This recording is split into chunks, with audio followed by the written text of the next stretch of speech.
Ашимова совершила умышленное преступление, превысила свои должностные полномочия, посягнув на конституционные права депутата, гарантии независимости и неприкосновенности депутата, предусмотренные законодательством. Данные деяния Ашимовой соответствуют признакам состава преступления, предусмотренной частью 3 статьи 338 Уголовного кодекса «Превышение власти», и наказывается штрафом от 10 тысяч до 20 тысяч расчетных единиц, или лишением свободы от 5 до 7 лет с конфискацией имущества, с лишением права занимать определенные должности, либо заниматься определенной деятельностью на срок до 3 лет. Кроме того, Ашимова, пользуясь, злоупотребляя своим должностным положением, занимается служебным подлогом.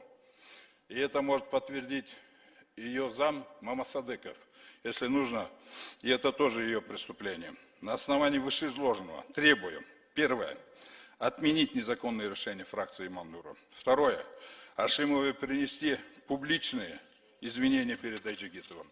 Третье, Ашимовой добровольно сложить полномочия лидера фракции Иман-Нуру, как не имеющего ни морального, ни юридического права занимать эту должность. Думаю, этого будет требовать и народ. В противном случае эти требования будут реализованы через Генеральную прокуратуру КР с соответствующими последствиями. Благодарю за внимание.